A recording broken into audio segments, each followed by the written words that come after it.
Jorby! Huh? I need your help getting a little brother. I'm game if your mom is.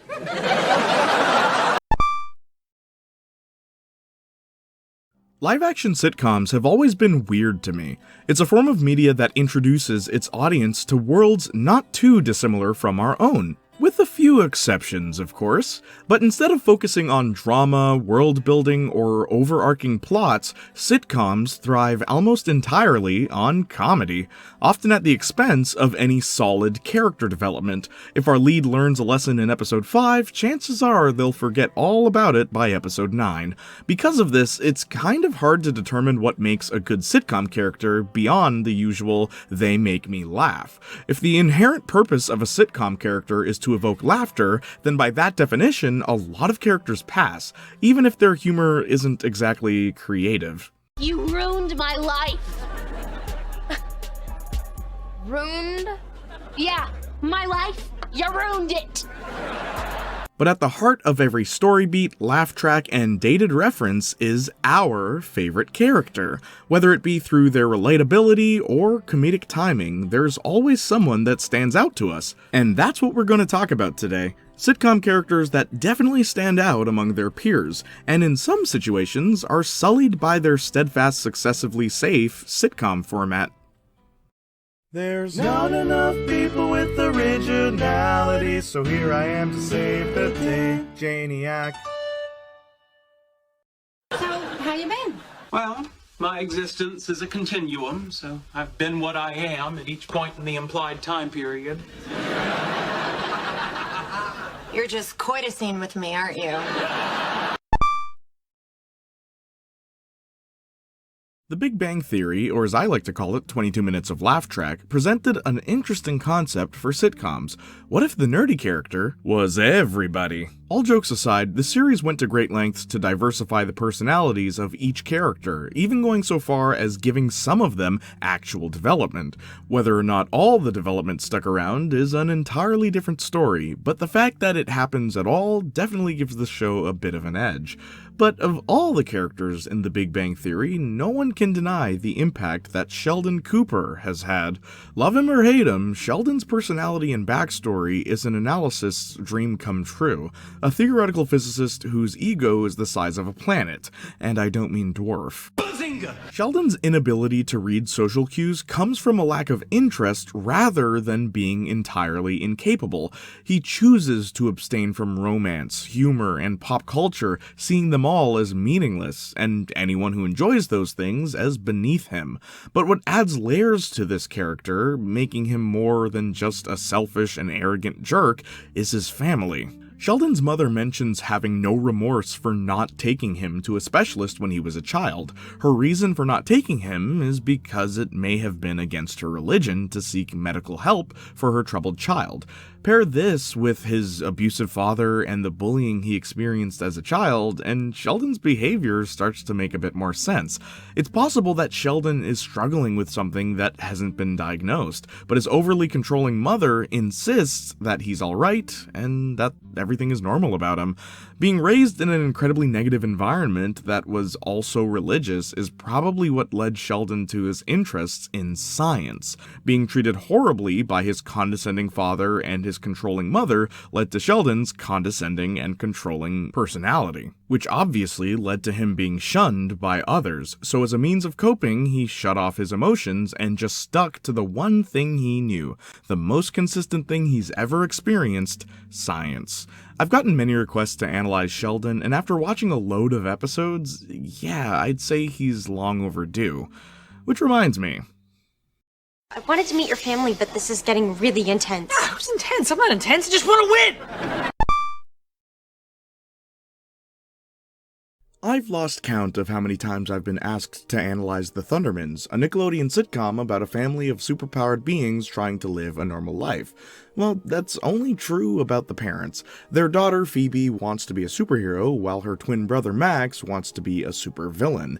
And it's this dynamic between the twins that makes the show memorable at all. Sure, the polar opposite twins trope has been done plenty of times before, but what makes Phoebe and Max stand out is, Well, Max, actually. Through the first 3 seasons of the show, Max goes out of his way to be a villain, even going so far as to seek advice from supervillains his parents have battled in the past. It doesn't matter how petty the situation is, Max will do whatever he feels would be the quote-unquote evil thing to do, which humorously enough usually leads to him solving things instead of ruining them. Now, the show could have easily just played this for laughs, having Max fail at being evil no matter how hard he tries, because deep down he was always meant to be a hero.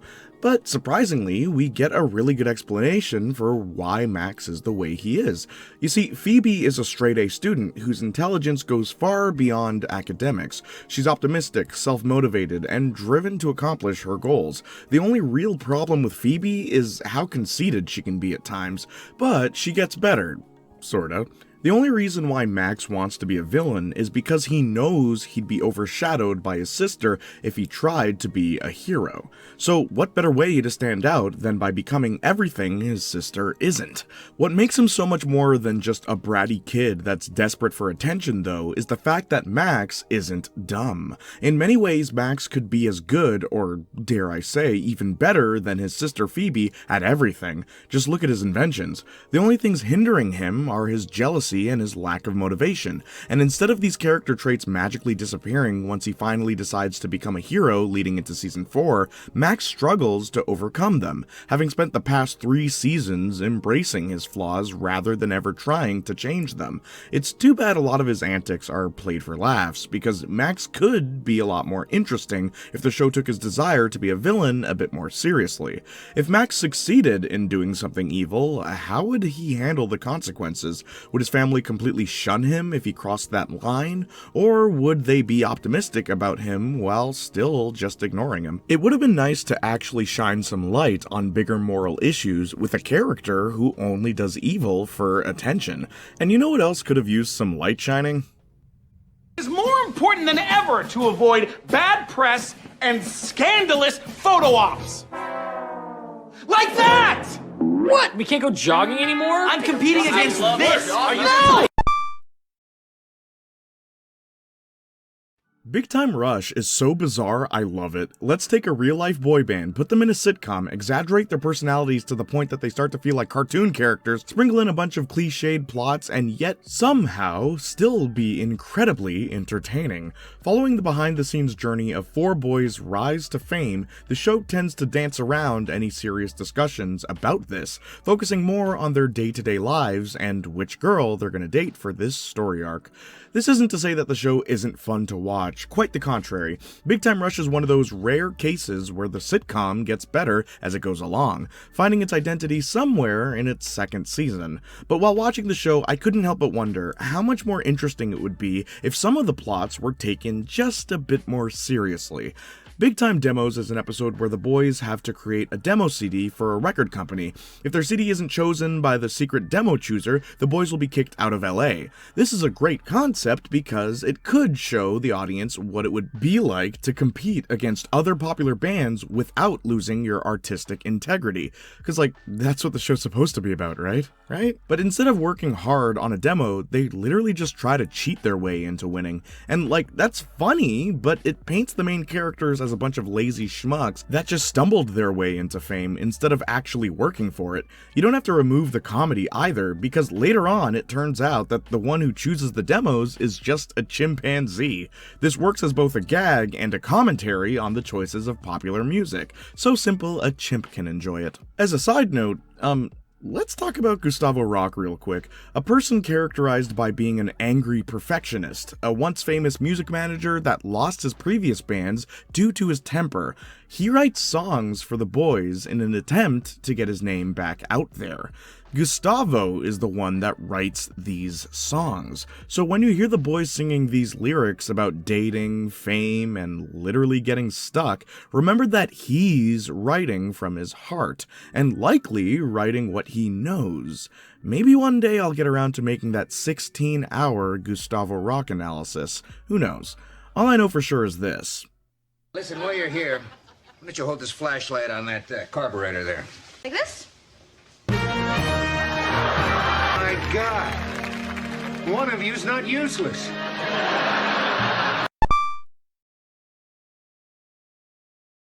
That 70s show is without a doubt one of the most interesting sitcoms ever made. Being created in the 90s but taking place in the 70s gave the show a fresh perspective, showing its teenage audience that the problems 90s teens faced weren't that different from the problems 70s teens faced. And in most cases, those characters you saw on screen were your parents at your age. It's pretty wild, honestly. The characters carried the show through all 7 seasons. Season 8 doesn't count. But the character that always stood out to me was Jackie Burkhart, for a variety of reasons. For starters, in a series known for having its lead characters sit in a circle and burn Degrassi, Jackie is the only character that doesn't smoke until the 2nd season, and once she starts to, her dialogue seems a lot more outlandish than the other characters, which makes a lot of sense. She's younger, wealthier, and less experienced than the other members of the gang, and this is further emphasized by her lack of involvement in the first season, where she's never depicted as being part of the gang, but rather Kelso's girlfriend. So you can imagine my surprise once I noticed how much she changes throughout the series. Beginning as a ditzy, vain, airheaded daddy's girl who does nothing but live in the moment, Jackie transforms into a responsible, goal-oriented, and self-aware woman. What makes this work so well is that her main character trait never dies, and that's her stubbornness. While initially her headstrong attitude was directed towards whatever she wanted in the heat of the moment, the minute Jackie starts thinking about her future, she fights for it. She's too stubborn to let anyone tell her otherwise. Honestly, it's an amazing take on how a person can better themselves without changing the core of who they are, and it made watching that 70s show a lot more interesting. Too bad it was just one character that went through any kind of serious change. And that's the thing with a lot of sitcoms, rarely do they find a balance between happy-go-lucky and saddy-go-broody. But there's one sitcom that I honestly believe takes the cake when it comes to developing characters while also staying true to its comedic format. Dad wanted us to do that together, and you chose to leave me out. Look, Eric, we're brothers, okay? You know what? No, you're right. No, we're brothers. We're not friends. You know, it means you don't have to like me, and you don't. Boy Meets World is my favorite sitcom of all time. It's a series that grew with both its actors and its audience. Following the characters through middle school, high school, and college, Boy Meets World never shied away from discussing serious topics. But what made this sitcom so special, in my opinion, is how well the character development was handled. Practically all of the characters are completely different people by the series' end. A shining example being the series protagonist, Corey Matthews, who goes from being a neurotic slacker to a self-confident goody-two-shoes. And if you want to go even further, in the sequel series, Girl Meets World, we see what career path Corey ends up taking. And in the most genius choices for a character, Corey, who spent 7 seasons discovering himself with the help of life lessons from his teacher, Mr. Feeney, decides to become a teacher. A teacher of what, you ask? History. It just makes so much sense. I can't emphasize this enough. Boy Meets World knew what it was doing with its characters, and it never became a complete drama or just a bunch of laughs. But wait, there's more. Earlier I mentioned how every character gets development of some sort, but there's one character that we really need to talk about: Angela Moore. To most viewers, she was just Sean's girlfriend, or Topanga's best friend, but that couldn't be further from the truth. Throughout the whole series, when a character has a problem, they're quick to run to Mr. Feeney for advice. But have you ever noticed Angela is the only one that doesn't? Seriously, Angela deals with the majority of her problems by herself. So when she returns in the sequel series, it comes as no surprise that she has her life together, while her ex-boyfriend Sean doesn't. Apparently, Angela wasn't even supposed to be a main character on the show, but her actress Trina McGee Davis was so good as an extra that they kept her. I could go on about how underrated she is all day, but I respect you enough not to stretch this video out unnecessarily. I've never been the biggest sitcom fan. There's like a handful that I think are entertaining, but beyond that, it's not really for me.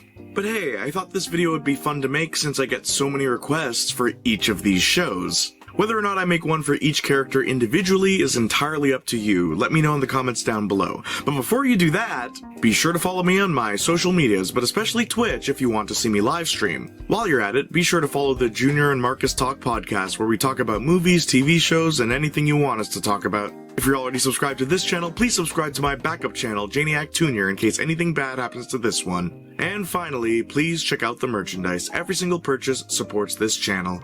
And Discord. What the heck happened to my voice in this video, man? It's weird. Maybe I should get a lozenge or something. Until then, I'll leave you with this.